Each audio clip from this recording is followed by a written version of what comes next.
नमस्कार मित्रों, मैं हिंदी साहित्य सागर के YouTube चैनल पर आप सबका स्वागत करती हूँ। आज के इस वीडियो में हम संधि को पढ़ेंगे। चाहे वह कोई भी परीक्षा हो जिसमें संधि से प्रश्न पूछता है, जैसे यूपी टेट हो गया या state, C TET, TGT, PGT या कोई अन्य परीक्षा, तो अगर आप इस वीडियो को देख लेंगे तो संधि का प्रश्न कभी गलत नहीं होगा आपसे। तो चलिए हम लोग संधि को कुछ ट्रिक के माध्यम से और समझते हुए पढ़ते हैं। तो आइए देखते हैं संधि।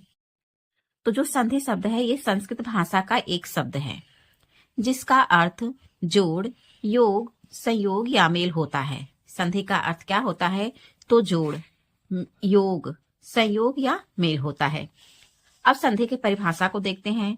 तो दो सार्थक वर्णों के मेल को संधि कहते हैं। दो सार्थक वर्णों के मेल को संधि कहते हैं। जैसे देखते हैं, नर धन उत्तम दिया है, तो नर भी सार्थक शब्द है और उत्तम भी सार्थक शब्द है।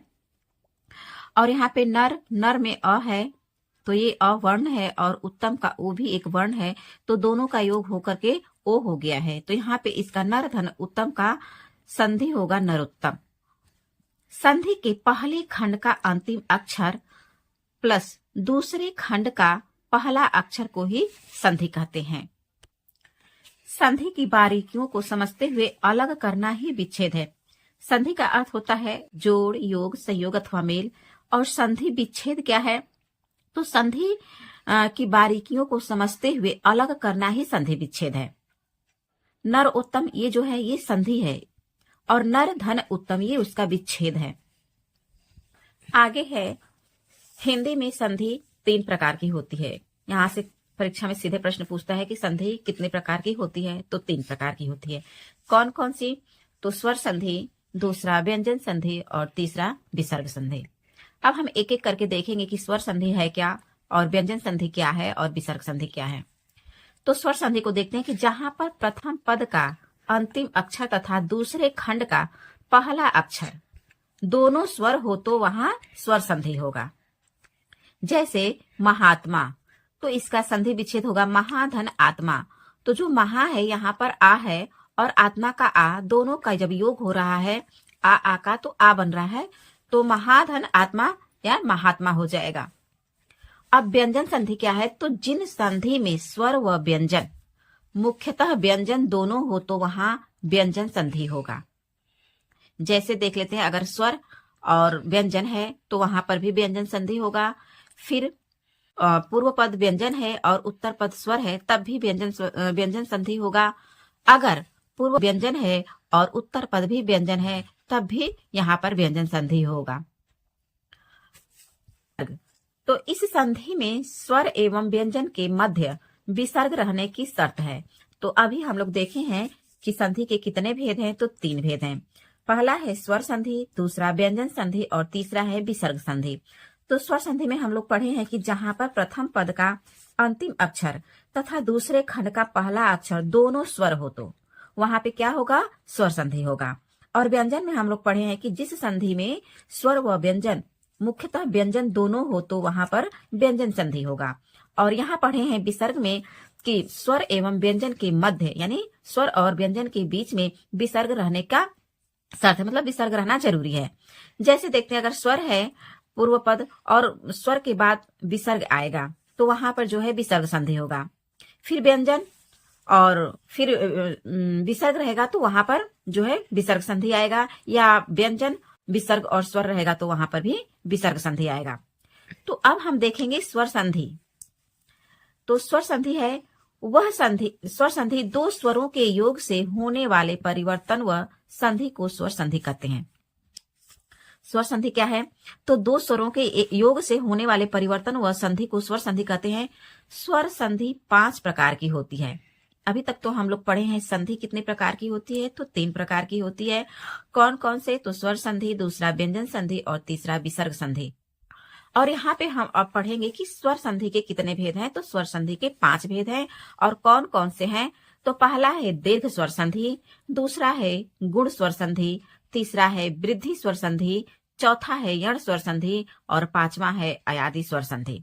तो अब इन 5 को हम लोग एक एक करके देखते हैं। तो दीर्घ स्वर संधि को पहले देखेंगे। क्या है दीर्घ स्वर संधि? तो पहले खंड के अंतिम अक्षर में यदि अ, आ, ई, उ तथा री में से कोई एक आए तथा वही वर्ण दूसरे खंड के पहले अक्षर में ह्रस्व व दीर्घ आ जाए तो दोनों मिलकर दीर्घ हो जाएगा। देखिए, कहने का मतलब है कि अ, आ, ई, उ तथा री में से कोई एक आए। ठीक है, प्रथम पद में कोई, इनमें से कोई एक आए तथा वही वर्ण दूसरे खंड के पहले अक्षर में आए। पहले अक्षर में ह्रस्व व दीर्घ आ जाए तो दोनों मिलकर के दीर्घ हो जाएगा। अगर मान जैसे अगर पूर्व पद में अ है और उत्तर पद में भी अ है तो दोनों का योग आ हो जाएगा। फिर अगर उत्तर पद में पूर्व पद में अ है और उत्तर पद में आ है तो भी दोनों का योग आ होगा। उसी प्रकार से ये है ई धन ई, पूर्व पद ई है, उत्तर पद भी ई है, तो दोनों मिलकर के बड़ी ई होगा। उसी तरह से जो है उत्तर पद और पूर्व पद दोनों उ है तो इसका योग जो है बड़ा उ हो जाएगा, मतलब दीर्घ हो जाएगा, स्वरों का दीर्घ हो जाएगा, तो वहां पे दीर्घ स्वर संधि होगा। जैसे उदाहरण देखते हैं हम, परमानंद। यहाँ पे परमानंद एक शब्द है और इसमें हम लोग को देखना है कि कौन सा संधि है। तो परम धन आनंद, परमानंद, इसका परम म में अ है और आनंद आनंद, तो आनंद का आ, अ और आ के योग से जो है दीर्घ आ बन रहा है, यानी बड़ा आ बन रहा है। तो यहाँ पे कौन सा संधि होगा? दीर्घ स्वर संधि होगा। और दीर्घ स्वर संधि में यही होता है कि दोनों वर्ण, पूर्व पद और उत्तर पद दोनों समान होता है। जैसे अ आ तो आ हो जाएगा, आ धन अ है तब भी आ, मतलब समान स्वर रहता है। अगर ई है तो बड़ी ई हो जाएगी, अगर उ है तो बड़ा उ हो जाएगा। जैसे देखते हैं सीता धन कुल, तो इसका संधि विच्छेद होगा सीत धन आकुल। तो जो सीत है, सीत का अ और आकुल का आ दोनों मिलकर के आ हो जाएगा, तो इसका हो जाएगा सीताकुल। उसी प्रकार से है देशांतर, तो देश धन अंतर, देश श का अ और अंतर का अ दोनों मिलकर के आ हो जाएगा, तो देशांतर हो जाएगा। जैसे है विद्यालय, तो विद्या धन आलय, विद्या का आ और आलय का आ जब दोनों का योग हो जाएगा तो बड़ा आ हो जाएगा, तो यहाँ पर विद्यालय हो जाएगा। इसी प्रकार से हम लोग ई का भी उदाहरण देख लेते हैं। जैसे रजनीश, तो रजनी धन ईश, तो रजनी का ई और ईश का ई दोनों मिलकर के बड़ी ई हो गई है, तो यहाँ पे रजनीश हो जाएगा। रविंद्र, तो रवि का ई और इंद्र का ई दोनों मिलकर के बड़ा ई हो जाएगा। यहाँ पे रविंद्र का मात्रा गलत है, ये बड़ा वी रहेगा। उसी प्रकार से कविंद्र भी हो जाएगा। फिर आगे ऊ का मात्रा वाला देखते हैं, तो भानु उदय, तो भानु धन उदय, भानु नु का ऊ और उदय का ऊ दोनों मिलकर के बड़ा ऊ बन गया है, तो यहाँ पे बन गया है भानुदय। उसी प्रकार से है लघु उर्मी, तो लघु का होगा लघु धन उर्मी, लघु का घ का ऊ और उर्मी का ऊ दोनों मिलकर के बड़ा ऊ हुआ है, इसलिए यहाँ पे लघु उर्मी हो गया है। आगे भूसर्ग, भानुत्सव आदि इसी प्रकार के उदाहरण हैं। फिर है, अब हम लोग देखेंगे गुण स्वर संधि को। तो यदि किसी संधि के पहले खंड के अंतिम अक्षर में, देखिए किसी संधि के पहले खंड के अंतिम अक्षर में अ आ आए तथा दूसरे खंड के पहले अक्षर में ई उ तथा री में से कोई एक आए तो जो ई है इसका ए हो जाएगा और जो उ है इसका ओ हो जाएगा तथा री का अर हो जाएगा। अब देखते हैं, देखिए अभी ऊपर हम लोग पढ़े हैं कि संधि के पहले खंड के अंतिम अक्षर में अ आ आए तथा दूसरे खंड के पहले अक्षर में ई उ तथा री में से कोई एक आए तो ई का ए हो जाएगा, उ का ओ हो जाएगा तथा री का अर हो जाएगा। तो यहाँ हम लोग पहले समझते हैं। तो पूर्व पद यानी पहले खंड के अंतिम में अगर अ आ गया और दूसरे खंड के प्रथम अक्षर में ई आ गया तो दोनों का योग क्या हो जाएगा? ए हो जाएगा। उसी प्रकार से अगर आ है प्रथम खंड का अंतिम अक्षर और दूसरे खंड का प्रथम अक्षर ई है तो दोनों का योग होगा तो ए हो जाएगा। फिर आगे दिया है कि अगर अ है प्रथम खंड का अंतिम अक्षर और अगर दूसरे खंड का प्रथम अक्षर उ है तो दोनों का योग होगा तो ओ हो जाएगा। उसी प्रकार से आ और उ होगा तो भी ओ हो जाएगा। अ और बड़ा उ रहेगा तब भी ओ होगा। तो यहाँ पे कौन सा संधि हो जाएगा? गुण संधि। एक सिंपल सा ट्रिक के माध्यम से इसको हम देख सकते हैं कि गुण संधि में हमेशा ऊपर एक डंडी रहता है, यानी एक ही पाई रहती, एक मात्रा रहता है ए। ए और ओ की मात्रा, मतलब एक डंडी रहता है ऊपर वर्ण के। बस इतना याद रहे कि गुण स्वर संधि में जो है अक्षर के ऊपर एक डंडी लगा रहता है ए और ओ का, तो वहां पे हो जाएगा गुण स्वर संधि। एक उदाहरण देखते हैं, जैसे राकेश। राकेश एक शब्द है, तो अगर मान लीजिए हमें नहीं आ रहा है इसका संधि विच्छेद करने, तो हम सिंपल से एकदम आसानी से देखेंगे कि ये जो राकेश है इसके ऊपर एक डंडा लगा हुआ है, यानी ये गुण संधि है। राजेंद्र में भी एक है, ए की मात्रा है, तो यहाँ पे भी गुण है। महोत्सव, महोत्सव में भी ओ की मात्रा है, यानी ऊपर एक डंडी है, तो यहाँ पर गुण स्वर संधि हो जाएगा। मतलब कि ऊपर जब एक डंडी है तो वहां पे गुण स्वर संधि होगा। अब इसको हम देखते हैं इसका संधि विच्छेद करके। तो राकेश का संधि विच्छेद क्या होगा? राका धन ईश, राकेश। तो देखिए इसको थोड़ा सा अच्छे से देखते हैं कि जो राका है तो का आ, ईश का ई, दोनों का जब योग हुआ है, दोनों को जब जोड़े हैं तो ए हुआ है। अब बचा क्या? राका से तो आ अलग हो गया, ईश का भी ई अलग हो गया, तो बचा राक। धन जब आ और ई मिलकर के ए बना है तो धन ए, और धन ईश का जो स बचा है स है। अब इसका जब हम इसको जोड़ेंगे तो राक, राक में ए मिला देंगे तो राक के हो जाएगा, के और श, राकेश। उसी प्रकार से राजेंद्र, राजेंद्र का संधि विच्छेद होगा राजा धन इंद्र। फिर महोत्सव, महाधन उत्सव, नरोत्तम, नरधन उत्तम आदि। यहाँ पे देवर्षि का भी देख लेते हैं। देव धन ऋषि, तो देव और री मिलकर के अर हो गया है, और राजर्षि, राजा धन ऋषि, तो यहाँ पे राजर्षि का राजा धन ऋषि हो गया। अब आगे हम लोग पढ़ेंगे वृद्धि स्वर संधि।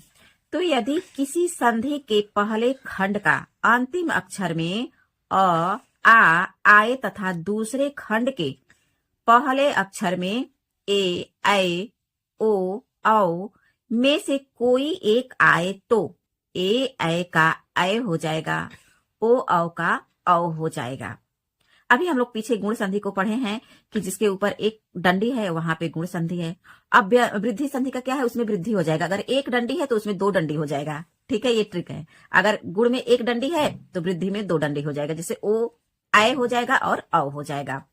देखते हैं, जैसे आ है, पूर्व पद का अंतिम अक्षर आ है और दूसरे पद का पहला अक्षर ए है, तो दोनों का जब योग होगा तो ऐ हो जाएगा। जैसे अ है और ऐ है, तो इस दोनों को जोड़ेंगे तो ऐ हो जाएगा, और अ धन ओ जो जोड़ेंगे तो औ हो जाएगा। देखते हैं इसका उदाहरण। तथैव, तो तथैव का संधि विच्छेद होगा तथा धन एव, तथा धन एव। अब देखिए तथा, तथा था में आ है, एव का ए, अगर आ और ए जोड़ेंगे तो क्या होगा? ऐ हो जाएगा। अब तथ बचा क्या? तथ धन आ और ए जोड़े हैं तो ऐ हुआ है, तो ऐ हो गया, और एव का व, तो तथ धन ऐ धन व। अब इसको जोड़ेंगे तो तथ में ऐ लगाएंगे तो क्या हो जाएगा? तथैव, और धन व, इसका संधि क्या होगा? तथैव। इसी प्रकार से है मतैश्वर्य, तो मत धन ऐश्वर्य, मतैश्वर्य। परमौदार्य, परम धन औदार्य, परम म का अ और औदार्य का औ, दोनों का जब योग हुआ तो अ हो गया। अब बचा क्या? परम धन, ये दोनों अ और औ मिला करके अ बना है, तो अ हो गया और दार्य। अब इसको हम लोग जोड़ेंगे तो परम में अ लगाएंगे तो परमौ हो जाएगा, परमौ, और दार्य जो है यहाँ पे दार्य, परमौ दार्य। इसी प्रकार से परमौषधि का भी हम लोग संधि विच्छेद कर लेंगे। अब अगला संधि हम लोग देखेंगे यण स्वर संधि। तो यण स्वर संधि में देखेंगे, यदि किसी संधि के पहले खंड के अंतिम अक्षर में ई, उ तथा री आए तथा दूसरे खंड के पहले अक्षर में कोई भिन्न स्वर आ जाए तो वहां ई का य हो जाएगा, उ का व, री का र हो जाएगा। देखिए फिर से देखते हैं इसको, क्या इसका नियम है कि यदि किसी संधि के पहले खंड के अंतिम अक्षर, जैसे पूर्व पद का अंतिम अक्षर ई है, बड़ी ई है, उ है, बड़ा उ है, व री है, तो और दूसरे खंड के पहला अक्षर जो उत्तर पद है उसका प्रथम अक्षर में कोई भिन्न स्वर आ जाए, तो वहां ई का जो य हो जाएगा। सिर्फ वहां पे स्वर ही आएगा, व्यंजन नहीं, क्योंकि हम लोग स्वर संधि के अंतर्गत पढ़ रहे हैं पांचों ना। तो कोई भिन्न स्वर आ जाए तो वहां जो ई है उसका य हो जाएगा, जो उ है उसका व हो जाएगा, और री का र हो जाएगा। कैसे देखते हैं?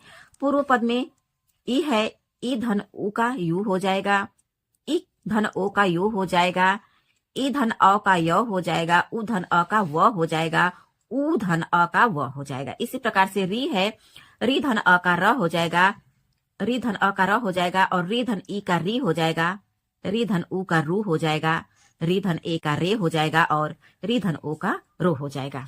इसका उदाहरण देखते हैं तो प्रत्येक, प्रत्यागमन, अन्वय, स्वागत। अब एक एक करके देखते हैं। प्रत्येक का संधि विच्छेद क्या होगा? प्रति धन एक। अब देखिए यहाँ पे प्रति, त का ई, एक का ए। अब ये जब ई और ए का योग हुआ है तो क्या बना है? ये बना है। अब यहाँ बचा क्या? तो प्रत बचा, और ई ए का योग से जो ये बचा है ये बचा, और क। अब इसको जोड़ेंगे तो प्रत में ये लगा देंगे तो प्रत्यय हो जाएगा, और क। अब इसका योग करेंगे तो क्या होगा? प्रत्येक। उसी प्रकार से प्रत्यागमन, प्रति धन आगमन, प्रति का ई और आगमन का आ, इसको जोड़ेंगे तो या हो जाएगा ये या। अब बचा क्या ऊपर? प्रत, या अलग है, गमन अलग है। अब प्रत्य है तो प्रत्य में या लगाएंगे तो प्रत्यय हो जाएगा, और गमन जोड़ेंगे तो प्रत्यागमन हो जाएगा। इसी प्रकार से अन्वयी, अन्वय शब्द ऐसा है कि हर परीक्षा में देखने को मिलता है, ये हर पेपर में। अनु धन आय, इसका संधि विच्छेद पूछता है कि अन्वय का संधि विच्छेद क्या होगा। तो अनु धन आय, अब देखिए अनु, उ और धन आय का अ, दोनों का योग होगा तो वह हो जाएगा। अब बचा क्या? अन बचा, और उ धन अ का व बना है तो वह हो गया, और य। अब इसका हम जब योग करेंगे तो अनु हो जाएगा, और ये य, अन्वय। स्वागत का है सुधन आगत, उ धन आकर मिलकर के वा बना है, और स्वागत हो गया है। और इसका एक आसान ट्रिक है कि य र व से पहले कोई आधा वर्ण आए तो वहां पे यण संधि होगा। ठीक है, जैसे प्रत्येक, तो प्रत्येक य से पहले क्या है? आधा तो आया है, कोई भी वर्ण आए, य व र से पहले कोई भी वर्ण अगर आएगा तो वहां पे हम लोग आंख बंद करके यण संधि लगा सकते हैं। ये ट्रिक है। जैसे प्रत्यागमन, इसमें भी य से पहले आधा वर्ण आया है, अन्वय व से पहले आधा आया है, स्वागत व से पहले आधा स आया है, तो यहाँ पे क्या हो जाएगा? यण स्वर संधि हो जाएगा। अब हम पढ़ेंगे अयादि स्वर संधि को। अयादि संधि, यदि पहले खंड के अंतिम अक्षर में ए, ऐ, ओ, औ में से कोई एक आए तथा दूसरे खंड के पहले अक्षर में कोई भिन्न स्वर आए तो ए का ऐ का आय, ओ का औ का आव हो जाता है। आप देखिए यहाँ पे कोई मात्रा वगैरह नहीं लगेगा। जब हम लोग पढ़े ना दीर्घ स्वर संधि में दीर्घ मात्रा हो जा रहा था स्वरों का, समान स्वरों का। गुण संधि में एक डंडी वाला हम लोग ट्रिक पढ़े थे कि ऊपर एक डंडी रहता है ए और ओ का, तो वहां पे गुण संधि होगा। वृद्धि संधि में दो डंडे लगा दिए हैं हम लोग, ऐ और औ का। फिर जो है यण संधि में हम लोग ये देखे हैं कि य व र से पहले कोई भी आधा वर्ण आएगा तो वहां पे यण संधि होगा। अब यहाँ पे ऐसा कुछ नहीं है। यहाँ पे देखिए क्या है कि यदि पहले खंड के अंतिम अक्षर में ए, ऐ, ओ, औ में से कोई एक आए, ठीक है, पहले सब अक्षर में ए, ऐ, ओ, औ में से कोई एक आए तथा दूसरे खंड के पहले अक्षर में कोई भिन्न स्वर आए तो, कोई भिन्न, यहाँ पे भी स्वर रहेगा, कोई भिन्न स्वर आए तो जो ए है उसका आय हो जाएगा, आय का आय हो जाएगा, ओ का अव हो जाएगा, और औ का आव हो जाएगा। इसका उदाहरण देखते हैं। गायिका, तो गय धन इका, इसका संधि विच्छेद है गय धन इका। अब जो गय है इसमें से ए निकल गया और इका का ए को निकाल दिए हम। अब इन दोनों का जब योग किए हैं तो आई बना। अब बचा क्या? तो ग बचा, और ए ई का योग जो हुआ है आई वो बचा, तो ग धन आई धन का हुआ। अब इसको हम जोड़ेंगे तो ग धन आई गई हुआ, और धन का गई का हो गया। नायिका को देखते हैं, नय धन इका, तो नय से ऐ निकालेंगे, इका का ई लेंगे तो क्या हो जाएगा? आई। न धन आई धन का नायिका हो जाएगा। नयन, ने धन अन, ने से ए निकालेंगे, अन का अ निकाल देंगे, और दोनों का जब योग करेंगे तो अय हो जाएगा। अब बचा क्या? न बचा, फिर दोनों का योग अय है तो अय हो गया, और धन न हो गया। अब इसका जब हम लोग जोड़ेंगे, संधि करेंगे तो न धन य धन न, नयन। और ये देखिए, ये अक्सर 3 वर्ड का ही होता है, 3 अक्षर का ही होता है। जो अयादि संधि है वहां पे हमेशा 3 अक्षर वाला ही रहेगा, जैसे नयन हो गया, पावक हो गया, नायिका, गायिका, नायक आदि। तो आज के इस वीडियो में हम लोग क्या पढ़े हैं? संधि को पढ़े हैं, और संधि में संधि के कितने भेद हैं उसको देखे हैं। फिर स्वर संधि के कितने भेद हैं, और स्वर संधि के जो भेद है उसको भी अच्छे तरह से पढ़े हैं। तो आज के इस वीडियो में बस यहीं तक। इसके आगे हम लोग व्यंजन संधि और विसर्ग संधि को पढ़ेंगे। तब तक के लिए आप सभी का बहुत बहुत आभार और धन्यवाद।